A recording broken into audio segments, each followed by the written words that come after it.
Christians are a people of faith. But what does that mean? How does it work in life? The roots of faith are planted deep in Genesis, and so a study of the patriarchs of faith will help us understand the nature of faith and our walk with God.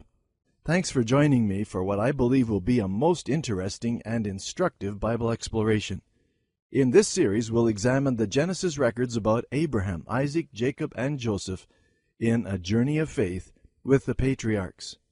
We begin with Abraham as he embraced the call of God. Let's look at the biblical context. The final 39 chapters of Genesis are firmly grounded in the context of the first 11 chapters.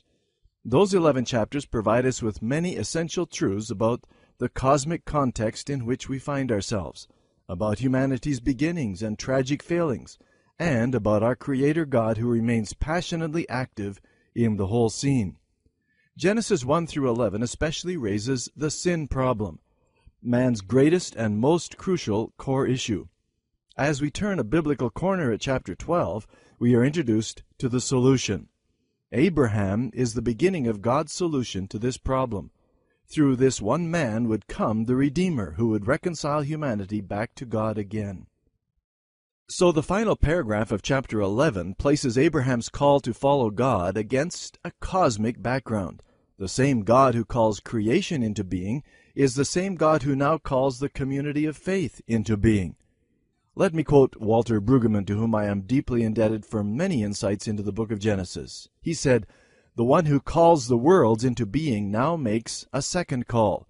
The purpose of the call is to fashion an alternative community in creation gone awry, to embody in human history the power of the blessing. It is the hope of God that in this new family all human history can be brought to the unity and harmony intended by the one who calls." Brueggemann tells us that the clear break between chapters 11 and 12 is perhaps the most important structural break in the Old Testament. It distinguishes between the history of the curse and the history of the blessing. In the first 11 chapters, God's solemn curse is pronounced 5 times on sin and sinners.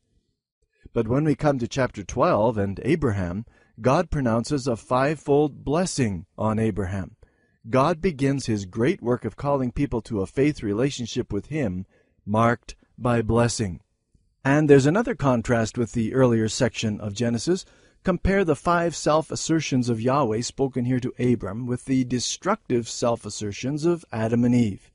In Genesis chapter 3, verses 10 through 13, Adam declared, "I was afraid, I was naked, I hid, I ate it," and Eve concurs, "I ate."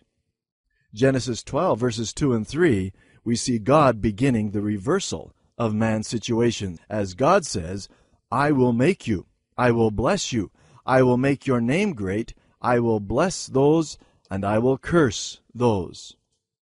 But notice the context of God's call. Chapter 11, verse 30, "Now Sarai was barren, she had no children." This is more than just a description. This is a powerful metaphor for humanity's condition at the end of the first 11 chapters of Genesis history.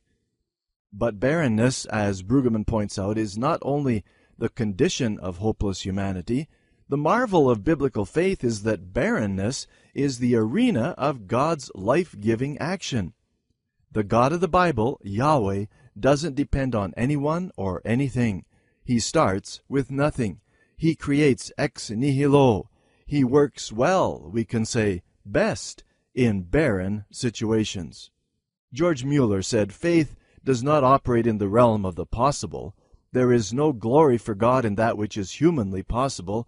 Faith begins where man's power ends." So the opening of chapter 12 is a paradigm for resurrection. Verses 1 and 2, "Now the Lord had said to Abram, 'Get out of your country, from your family, and from your father's house, to a land that I will show you. I will make you a great nation.'" Paul points to this truth in Romans chapter 4, verse 17. "As it is written, I have made you," that's Abraham, "a father of many nations." Paul goes on to say, "He is our Father in the sight of God, in whom he believed, the God who gives life to the dead and calls things that are not as though they were." Abraham's example is encouraging to all of us as we face apparently impossible challenges or situations, because this is precisely the kind of situation where the God of resurrection wants to work. God does not call the qualified, He qualifies the called.